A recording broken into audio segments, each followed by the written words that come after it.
아멘. 오늘 주시는 하나님의 말씀은 사사기 3장 7절부터 11절까지 말씀입니다.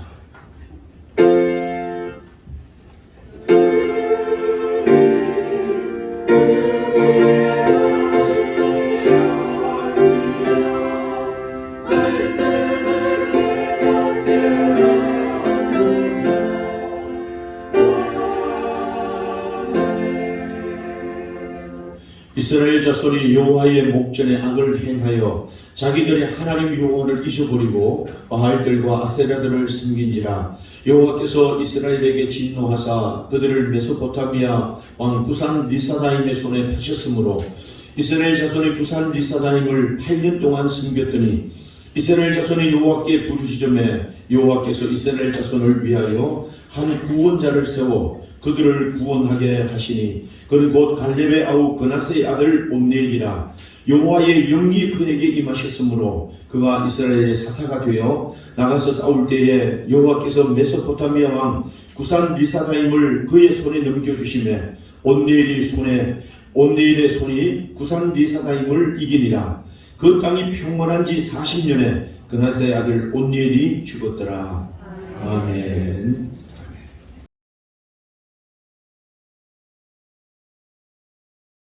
여러분, 오늘 복절 주일입니다. 여러분, 오늘 또 하나님이 우리와 함께 하십니다. 앞뒤 옆 사람 우리 축복합니다. 하늘 복 많이 받으세요. 축복하십니다.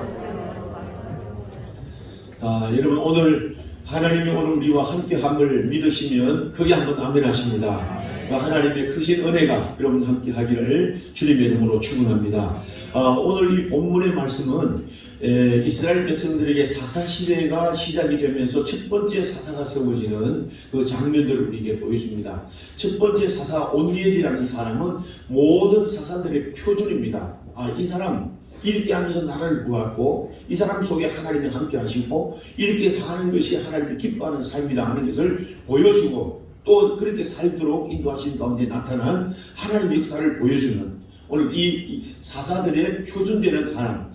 그래서 이 사사기에 12명의 사사가 나오는데 대사사가 나오고 소사사라고 이름하는 사람들이 나옵니다. 근데 대사사 이렇게 말하면 오늘 여기에 온니엘 그리고 기드온 우리가 있다 이렇게 말합니다. 그리고 그 밑에 이제 소사사들이 나오는데 이 온니엘은 사사들이 처음 아주 표본이 되는 아주 귀한 인물 중에 한 사람입니다. 이 사람의 함께 하셨던 하나님, 이 사람을 통해서 역사하셨던 하나님의 그 역사를 우리가 이제 말씀을 통해서 보고자 합니다. 여러분, 이 사사기 이렇게 하면 사사기는 사사들의 이야기 이렇게도 말할 수 있고 사사들의 시대의 역사 이렇게도 말할 수 있는 것이 오늘 사사기의 내용입니다. 이 이야기를 보면 우리가 여호수아 이후에 여호수아가 죽은 후에 이렇게 시작하잖아요. 그러니까 여호수아가 사는 날 동안 모든 장로들 백성들은 그 신앙의 영향력을 받고 하나님 앞에 우리가 살아갑니다. 그러면서 하나님의 인도하심을 받아서 가나안 땅에 이제 들어오게 되는 거죠. 그런데 오늘 문제는 뭐냐면 여호수아와 그 시대에 살았던 사람들이 다 죽고 난 뒤에 그 다음에 오는 세대를 다음 세대라고 말하지 않고 다른 세대 이렇게 말해요. 다른 세대의 특징이 뭐냐면 하나님을 알지도 못하고 하나님의 하신 일도 듣지 못했던 사람들. 그러니까 하나님이 자기의 왕이 되지도 못하고 하나님을 자기의 주인으로 섬기지 못하는 겁니다. 자기가 주인 되는 겁니다. 자기가 신이 됩니다. 자기 방법이 다 오는 겁니다. 그래서 사사기의 마지막에는 자기의 소견에 오른 대로 행하였더라 하는 겁니다. 그 역사가 뭐냐면 자기가 왕이 되고 자기가 주인이 되고 자기 방법대로 살아갔던 그 시대가 350년의 흑암의 시대라고 하는 겁니다. 그것을 이제 보여주면서 우리가 이 1장, 2장, 3장은 계속해서 어떻게 우리가 살아야 됩니까? 다시 말하면 우리가 사는 어떤 목적이 문제가 아니고 방법이 중요하다는 말이에요. 목적은 하나님이 이루어 가시는 일들이고 방법대로만 하나님이 원하시는 방법대로 살아가야 되는 그 원리를 우리에게 강조하고 또 강조하고 그렇게 살지 않으면 너희가 이렇게 될 수밖에 없다는 것을 계속해서 강조하면서 또 사건을 만들 속에서 또 사람들을 통해서 우리에게 그게 보여줍니다. 자, 여러분, 이스라엘 백성들에게 하나님은 약속하셔서 가나안 땅으로 하나님이 인도해 줍니다. 조상들에게 한 약속 때문에 하나님이 가나안 땅으로 인도해 줍니다. 아니 이 광야 40년 동안 살아갔던 것도 하나님 은혜지만 이제 그 40년이 끝이고 약속의 땅입니다. 가나안 땅으로 들어갈 때 하나님이 요단강을 물이 흘러넘치는 요단강을 기적같이 열어주셔서 건너게 하심도 하나님의 은혜입니다. 그 요단강을 건널 때 어떻게 하느냐? 아이고 사람들이 야 이거 어떻게 건너시? 어떻게 저 요단강을 건너서 저기에 들어간단 말이냐 하고 있을 때 하나님이 방법을 알려줍니다. 너희는 이 법궤를 앞세우고 제사장들 뒤에 양강 낙파를 물고 군사들이 백성들이 뒤에 따라가면 홍해가 열릴 것이다. 아니 이 믿음이라고 하는 것은요 이 이성을 초월하는 것이고 우리 상식을 초월하는 겁니다. 어떻게 그런 일들이 될 수 있단 말이냐. 그런데 하나님의 말씀대로 발을 요단강에 내어 디디니까 요단강이 감쪽같이 놀라게 그 강물이 흐르는 강물이 멈추고 요단강이 갈라지는 겁니다. 이 하나님의 말씀으로 우리가 순종하는 일들이 얼마나 중요한가 하는 걸 보여줍니다. 그리고 이제 요단강을 건너갔는데 이 그 가나안 땅에 이 약속의 땅에 처음 들어갈 때 큰 여리고성이 있지 않았겠습니까? 아니 저 성을 어떻게 뛰어넘는단 말이야? 저 성을 어떻게 무너뜨리고 이 가나안 땅으로 들어간단 말이야? 이 약속의 땅은 좋은 건데 기름지고 적박구리는 땅은 좋긴 좋지만 저 땅을 어떻게 넘어갈 수 있단 말이냐? 할 때 하나님 방법을 알려줍니다. 그 뭐 군사를 가지고 만들어서 싸워 이겨라 그렇게 말하지 않고 순종해라. 너희가 하루성을 온 사람들 함께 여전히 법궤를 앞세우고 제사장들은 양강 나팔을 물고 그리고 또 군사들은 그 뒤따라서 하루에 한 번씩 여리고성을 돌아라. 그리고 마지막 7째 날은 7번 돌고 그리고 소리를 지르면 하나님이 그 여리고성을 무너지게 할 것이다. 아니 상상으로 생각으로 이 상식으로는 도저히 이해되지 않는 일들입니다. 그런데 백성들이 그렇게 한 거야. 하루 한 바퀴씩 돌리고 또 그게 또 돌고 하루 이제 쉬는 겁니다.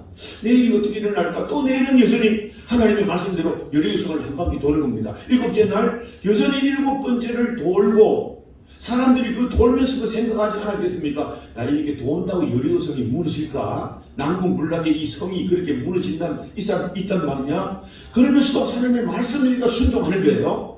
그리고 7번째 돌고 나서 소리를 지르니까 그 여리고성이 놀랍게도 무너지는 겁니다.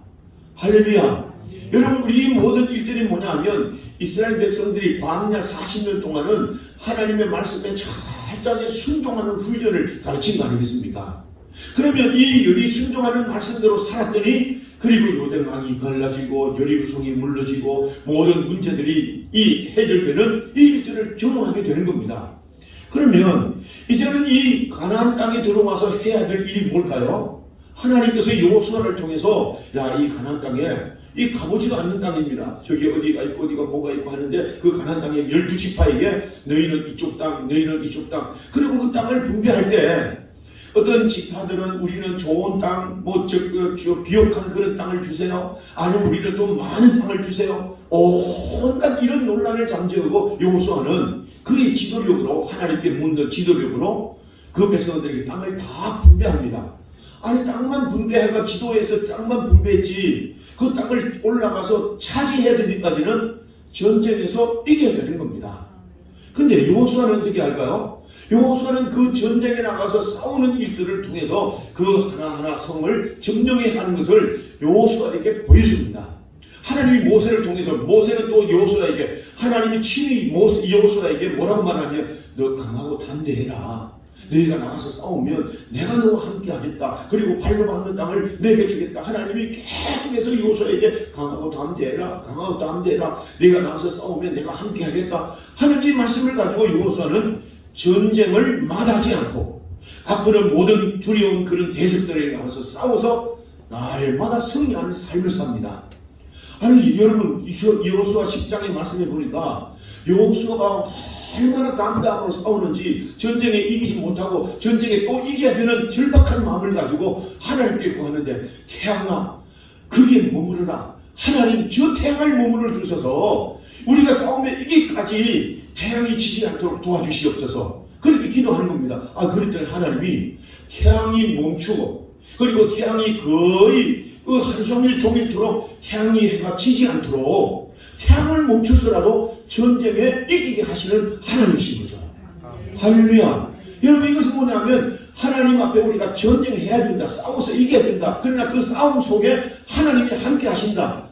하나님이 전쟁은 사람에게 속한 것이 아니라 하나님께 속한 것이기 때문에 하나님이 그 전쟁에 나가서 싸우고 말씀 주님을 의지하면 모든 태양을 멈춰서라도 하나님의 전쟁에 이기게 하시겠다는 것을 여호수아 삶을 통해서 보여주는 겁니다. 광야의 삶 40년 모세의 지도에 이렇게 줬던 40년 살면 순종해야 된다. 그래야 만나도 내리고 메추라기 내리고 구름 기둥 불기둥이 떠리고 그리고 반석에서 샘물 나는 이 모든 것들은 하나님만 바라봐야 된다는 것을 훈련시켰다면 여호수아 시대 40년 동안은요 뭘 가르칩니까? 전쟁해야 된다. 이 평화는 하나님의 땅은 약속의 땅은 전쟁에서 얻는 것이고 그리고 이 평화는 전쟁에서 얻는 하나님께서 주시는 샬롬이지 그것 포기하고는 절대로 얻을 수 없다는 것을 우리에게 가르쳐 줍니다. 그런데 전쟁에 나가면 선한 싸움을 싸우면 하나님이 너희와 함께 해주시겠다. 이게 여호수아 40년 동안에 보여주고 교훈하신 내용입니다. 그래서 어떻게 합니까? 이제 하나님께서 그 약속을 따라서 가나안 땅에 들어왔는데 이제 여호수아와 함께 있었던 사람들의 한 시대가 다 끝납니다. 그리고 그 다음 세대, 다른 세대는 하나님을 알지도 못하는 거예요. 하나님을 알지도 못하고 하나님을 경험하지도 못한 사람입니까? 이 가나안 땅에 나와서 아직도 대적들이 있는 거예요. 다 물리치고 싸운 건 아닌데 아직도 거기에 히위 족속이 있고 기브스 족속이 있고 거기에 또 많은 족속이 가나안 족속이 있는데 이들을 물리쳐야 되는 거잖아요. 물리쳐야 되는데 이 사람들이 말씀드린 대로 싸움하니까 얼마나 힘이 들겠어요. 아니 우리가 이런 갈등을 만들지 말고 이 싸움하다 보면 우리가 목숨 위험할 수도 있으니까 그만 적당히 타협해서 살자. 그렇게 그들과 함께 적당히 타협해서 살려고 하는 겁니다. 그랬더니 지난주에 말씀드렸는데도 하나님이 복임의 사자를 보내가지고 그들과 적당히 싸움도 하지 않고 적당히 그들 이방의 문화 항하는 이방의 문화를 받아들이면서 이거 살만하네 이 재밌게 사는 이렇게 살아가는 삶 안일하게 사는 삶에게 그 사람들에게 하나님의 사자를 보내가지고 말합니다. 너희가 지금 뭐 하는 거냐? 하나님이 뭐라 그러냐?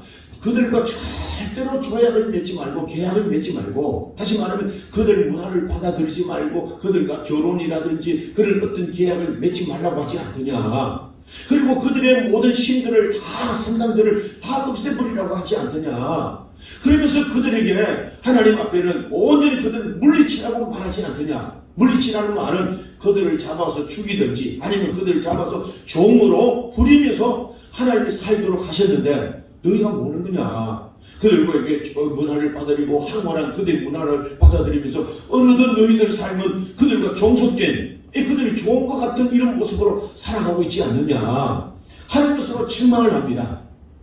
책망을 하면서 이제 3장이 시작되는데 오늘 또 하나님께서 책망을 하면서 뭐라고 말합니까? 너희가 그 땅과 언약을 맺고 그들의 신들을 버리지 않고 그들과 함께 살고 그들과 너희가 함께 살면 그들이 너희를 옆구리를 찌르는 가시가 될 것이다.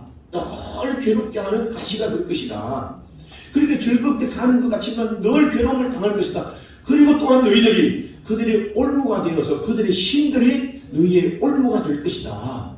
올무가 된다는 말이 뭐냐면 올가미가 된다는 말이에요. 근데 그건 뭐냐면 짐승의 코를 꿰잖아요.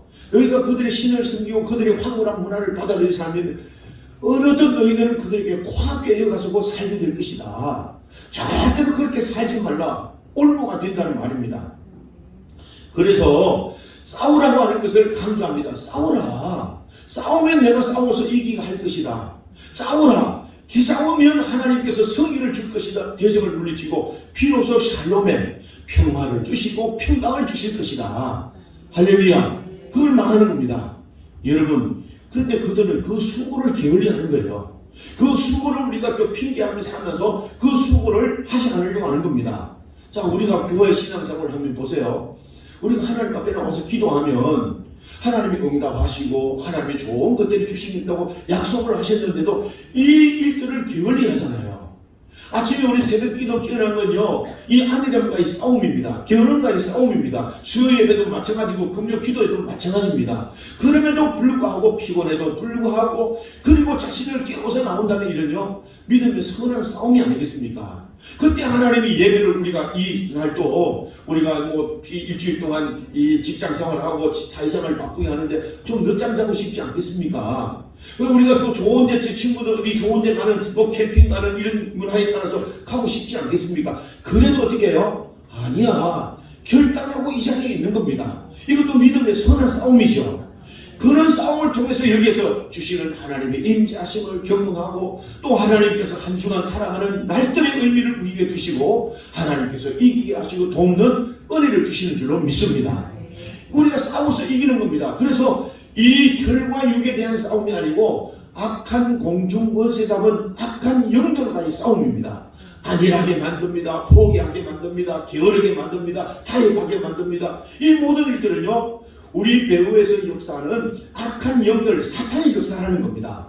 싸워야 된다는 거예요. 할렐루야. 어떻게 싸웁니까? 하나님의 전신갑주를 입고 싸움에서 싸우는 겁니다. 자, 여러분, 그런데 오늘 이 싸움을 그들이 포기하는 겁니다. 자, 여러분, 이 성경에 보면 이 그들과 싸우니까 그들이 이것을 포기하니까 결국 12절 말씀해 보니까 그들이 세상을 섬기게 되고 애국 땅에 있는 그들을 버리고 하나님을 여호와를 버리고 다른 신들을 섬깁니다. 그들의 신들을 따라가는 겁니다. 그러니까 하나님이 진노하실 수밖에요. 그러면서 하나님께서 진노하시면서 하나님이 그들에게 안 된다 하는 겁니다. 그때 하나님은 이 3장 1절을 말씀하는 거예요. 여호와께서 가나안의 모든 전쟁들을 알지 못한 이스라엘을 시험하려 하시며 싸우지 않고 안일하게 살고 적당히 타협하는 그들을 깨우치고 시험하기 위해서 주변에 있는 사람들을 붙여주시는 거예요. 어떤 사람들 가나안 족속, 히위, 브리스 족속들을 붙여주셔서 그들을 오히려 충동하게 만드는 거예요. 싸울 수 있도록 싸워서 하나님을 경험할 수 있는 이 환경을 만드시는 거예요. 하나님이 이 일을 기뻐하신다는 말이죠. 2절 말씀해 보니까 오늘 전쟁을 알지 못하는 자들에게 그것을 가르쳐 알게 하려 하시려고 우리의 남겨진 문제를 이방인들을 두셨단 말이에요. 자, 여러분, 우리 주변에 사람들이 있는 것은요, 우리가 하나님을 알도록 그들과 함께 유혹에 빠지지 않도록 싸워서 이기도록 그들을 우리에게 붙여두셨다는 거예요. 붙여주셨다. 그들로 하여금 우리가 유혹에 빠지지 않고 유혹과 싸워서 이기도록, 그래서 하나님을 경험하게 하기 위해서 유혹하는 자들로 우리 주변에 많은 일들을 두셨다는 그 의미를 말합니다. 3절 말씀해 보니까 어떤 세력들을 블레셋과 다섯 분주들, 가나안, 시돈, 바알, 그리고 또한 그들에게 보니까 히위 족속까지 주변에 남겨둬가지고 그들로 하여금 싸울 수 있는 대상들을 주시는 거예요. 그런데 5절 말씀해 보니까 이 사람들이 싸워야 되는데 그들 이방 족속들과 가운데 거주하면서 6절 그들의 딸들을 아내로 맡기도 하고 그리고 자기의 딸들을 그들의 아들들에게 주고 그들을 신을 섬기게 하는 겁니다. 이게 얼마나 타락된 일이에요. 그리고 이거 구별을 해야 되는데 언약을 맺기도 하고 이렇게 살아야 되는데 그들을 전쟁하면서 물리치고 전쟁하면서 하나님의 이 하나님을 경험하게 하는 이런 삶을 살아야 되는데 타협하면서 오늘 세 땅과 딸들을 그들의 아들들에게 주고 그들의 사람들을 아내로 이방의 황홀한 문화를 받아들이고 황홀한 이쁘고 좋은 이런 것들에 대한 마음을 뺏기면서 그렇게 적당하게 살아가는 겁니다.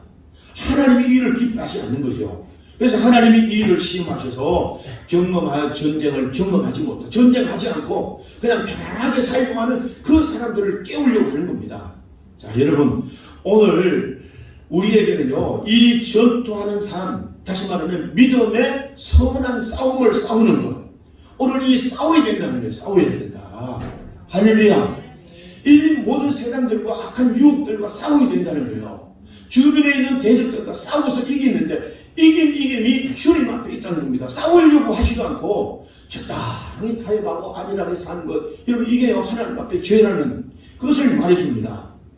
말씀드렸지만 한국의 위기는요, 전쟁을 경험하지 못한 세대가 주류를 이루어가는 시대가 결국 이게 위기의 시대입니다. 하나님 말하면 자유가 얼마나 소중한지 싸워본 사람은 자유의 소중함을 압니다. 여러분 이게 북한이 미사일을 쏘아 올리는데 많은 분들이 우리가 환상에 젖어 있습니다. 그들과 손잡고 적당히 타협하면 좋은 평화가 이루어질 것이라고요? 절대 아닐 겁니다. 그럴 수 없습니다. 그들은 유물론자들입니다. 하나님이 없는 사람들입니다. 이 나라는 하나님이 세운 나라라고 한다면 그들과 싸워야 되는데 어떻게 싸워야 될까요? 힘을 키워야 됩니다. 자유가 얼마나 소중한 것을 가르쳐야 됩니다. 정신교육을 가르쳐야 됩니다. 이렇게 하면서 자유가 얼마나 소중한 가치인가를 그들이 알게 해야 된다는 말이죠. 그리고 오늘 이 시대 사람들은 전쟁을 경험했던 사람들은 야, 저 미사일 쏘고 하면 큰일 난다. 저거 안 된다. 저걸 우리가 부숴야 된다고 데모하면서 그 광장에 모입니다. 그런데 젊은 사람들은 그래서 어떻단 말이냐. 설마 쏘겠냐. 설마 그런 일이 일어나겠냐. 그러면서 안일하게 살면서 세상의 문화에 그냥 적당히 묻혀서 살아가는 이 시대. 오늘 이 시대가요 위기로운 시대입니다. 여러분 오늘 성도들도 마찬가지입니다. 아 내가 적당히 살고 세상에 황홀한 문화를 살았는데도 아무 일도 일어나지 않는데 그렇다고 무슨 문제가 일어날까? 일어납니다. 여러분 그런데 사람들은 거기에서 적당히 타협하면서요 이 싸우려고 하는 이 의식을 우리가 포기하고 그냥 적당히 타협하면서 살면 되는 줄 알고 이방의 황홀한 문화 그냥 받아들이면서 살아가는 겁니다. 우리가 교회를 말할 때 두 가지 교회를 말하잖아요. 두 가지 교회. 하나는 뭐냐면 전투적인 교회예요. 전투적인 교회. 이건 날마다 싸워서 세상과 세속과 싸워서 하나님의 거룩함을 지켜나가는 이게 전투적인 교회입니다. 그때 이길 때 하나님이 이거를 들어쓰시고 하나님 축복하십니다. 또 하나는 비전투적인 교회입니다. 그것은요 우리가 추구하는 저 새하늘과 새 땅에 있는 그런 전투하는 비전투적인 교회입니다. 그게 싸움이 없습니다.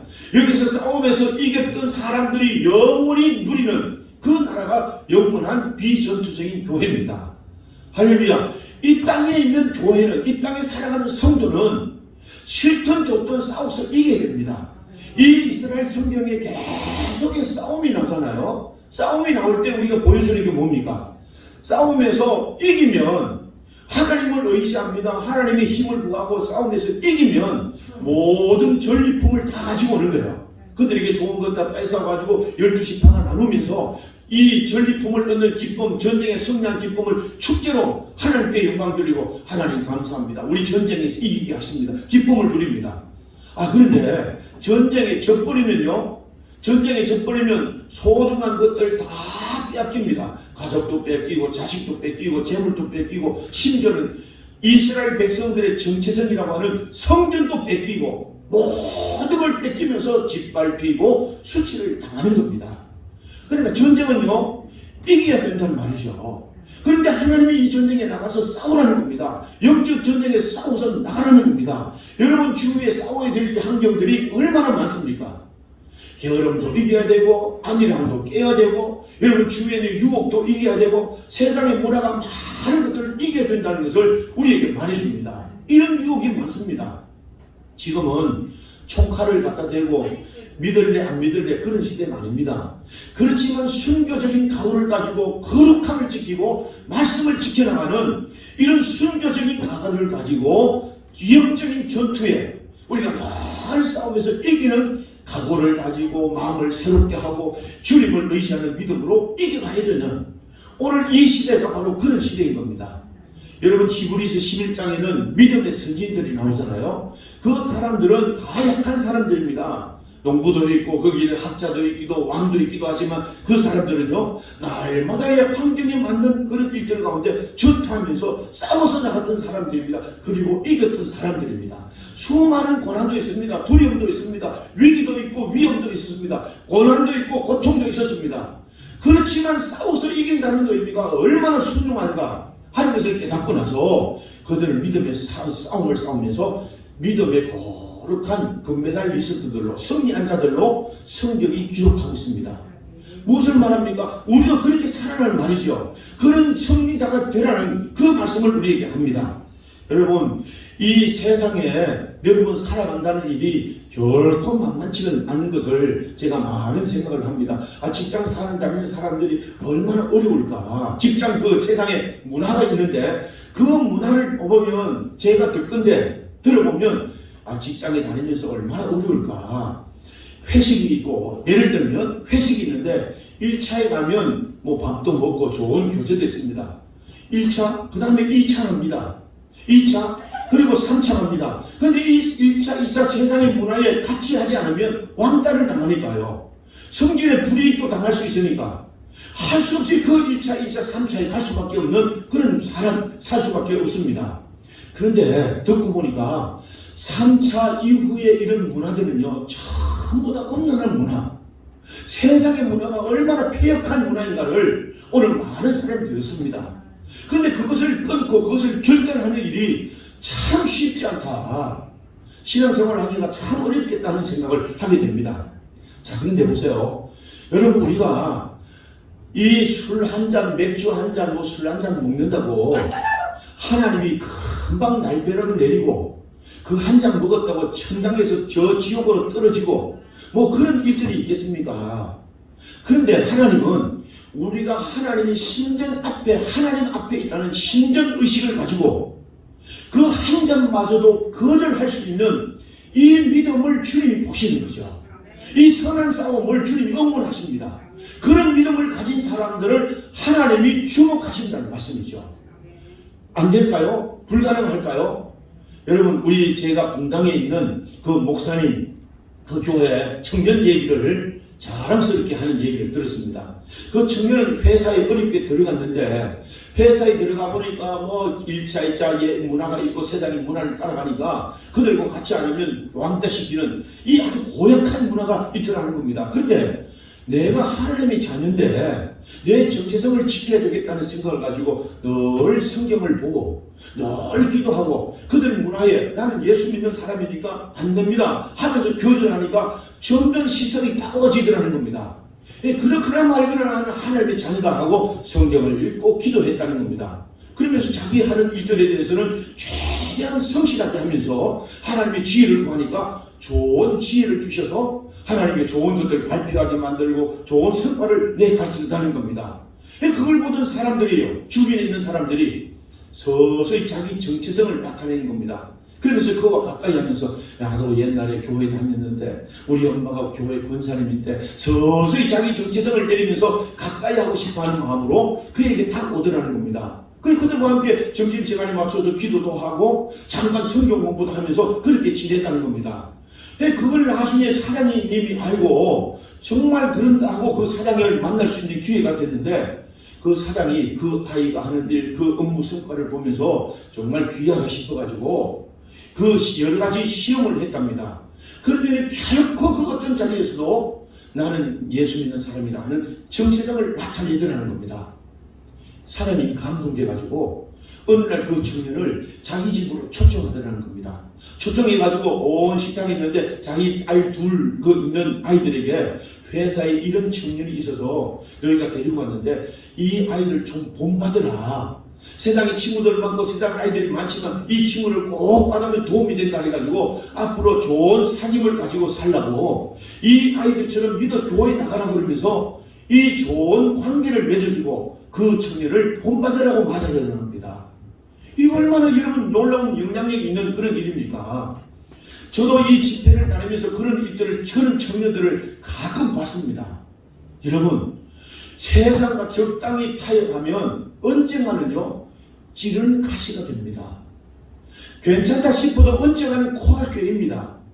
오늘 이것이 하나님의 말씀이고 그렇게 살아왔던 것이 역사가 우리에게 말해줍니다. 오늘 그렇게 하나님을 알지 못하고 하나님을 버렸던 그들이 어떻게 해요? 오늘 본문에 나타납니다. 오늘 이 메소포타미아 왕 구산 리사가임에게 8년 동안 종살이 하는 겁니다. 종살이. 8절 보세요. 하나님 이스라엘에게 진노하사 그들을 메소포타미아 왕 구산 리사가임에게 손에 파셨으므로 그래서 파셨으므로. 여러분 이 성경에요. 하나님 그들의 손에 붙이셨다 이렇게 표현하는 것도 있는데 하나님이 그 손을 손에 파셨다고 말했어요. 그런 존재는 파셨다는 이 말은 무슨 말이냐 하면 가치 없는 존재로 노예로 팔아버렸다네. 여러분 오늘 성경에 우리가 보면요, 그 사람들은 절대로 사거나 팔거나 할 수 없는 존재입니다. 사거나 팔 수는 없는 그런 존재를 우리가 말하는데, 이스라엘 보니까 출애굽기 21장 16절에도 사람은 절대 팔고 사든지 하면 반드시 그를 죽이라고만 하고, 신명기 24장 7절 말씀에도 사람을 팔 수 없습니다. 그런데 그들 팔 수 없다는 것을 하나님이 정했는데도 하나님이 그들에게 손에 파셨단 말이야. 가치 없는 존재로 여기고 노예로 던져버렸단 말이야. 얼마나 수치스러운 일이겠어요. 하나님이 그들을 존귀로운 존재, 보배로운 존재, 영광스러운 존재로 만들어 주시겠다고 하는데 하나님이 그들을 가치 없는 존재로 이고 던져버렸다는 이것이 얼마나 비참한 일이겠습니까? 누구에게요? 세상에게. 누구에게요? 세상의 권세에게 사로잡히는 존재로 던져버렸다. 얼마 동안? 8년 동안. 여러분 8년이 작은 세월입니까? 그러면서 그들이 자녀도 팔려가고 남편도 팔려가고 아내도 팔려가고 모든 사람들이 다 종으로 팔려갔다. 비참한 세월 속에 코가 깨어서 살아갔다는 그 의미를 여기에 말해줍니다. 자 여러분, 그런데 이제 그들이 하나님께 간절히 부르짖습니다. 죽을 형편이 됐으니까 하나님 우리를 불쌍히 여기세요. 이런 일들이 계속 반복되는데 하나님 우리를 도와주세요 하니까 하나님이 온니엘이라고 하는 사사를 세웁니다. 온니엘. 하나님이 온니엘이 어떤 사람이냐? 하나님 앞에 쓰임받았던 사람인데 이 온니엘이 어떤 사람이냐? 이 온니엘을 말씀드리는 첫 번째 사사입니다. 사사들의 표준입니다. 모든 것의 표준 같은 샘플을 또 보여주면서 백성들을 구원하게 하십니다. 이런 거야. 하나님 앞에 쓰임받고 하나님의 이름을 높이는 자는 바로 이런 사람을 하나님이 주목하고 쓰시는 거야 하는 것을 보여줍니다. 자 보세요. 온니엘이 사사가 되는데 오늘날로 말하면 대통령이 됩니다. 이 온니엘은 어떤 인물입니까? 이 온니엘 1장에 보니까 오늘 갈렙이 저 헤브론 땅을 올라가서 저 성을 차지하는 장수에게 내 딸 악사를 주겠다. 그랬는데 이 온니엘이 그 올라가서 헤브론을 점령하고 보상으로 받은 그 아내가 악사입니다. 근데 이 악사가 오늘도 그 온니엘에게 어떤 영향을 해야겠을까? 남자들은 내 아내도 취하고 내가 저기 품을 얻었으니까 이제는 전쟁 그만하고 이제 싸움도 그만하고 이제 적당하게 살아야 되겠다 하는 그때에 이 악사는 집을 떠나면서 제가 말하는데도 뭐라고 말합니까? 아버지 내게 복을 주세요. 내게 윗셈과 아랫셈을 주세요. 윗셈과 아랫셈은 우리가 있는 스프링, 온천 이런 셈 의미가 아니라 새로운 하나님을 볼 수 있는 눈을 가집니다.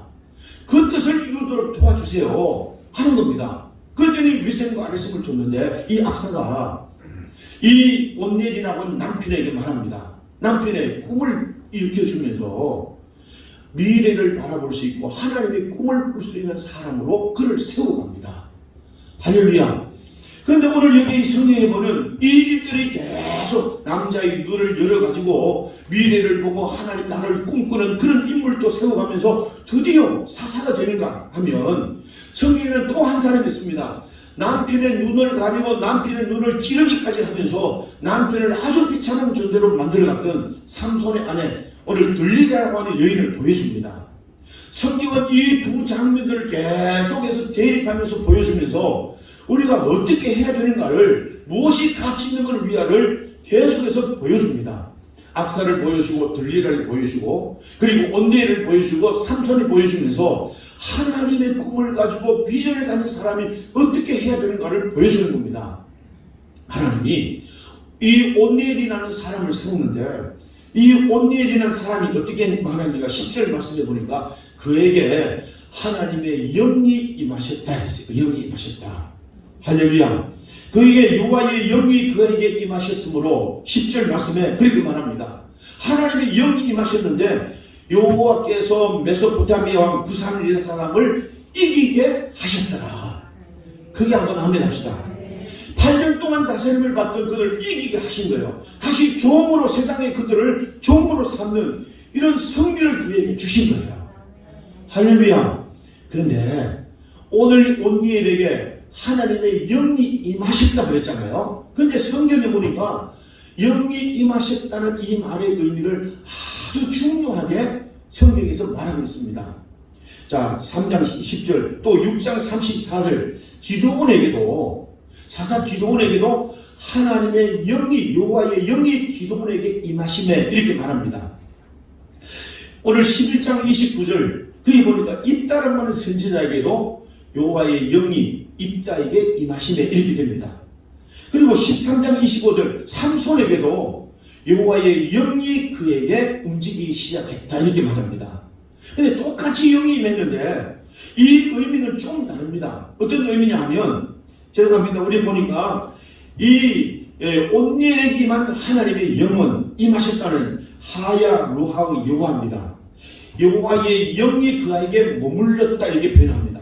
영이 머물렀다 이렇게 표현하고 이 기드온에게 임한 영은 그게 루하의 여호와 라바슈입니다.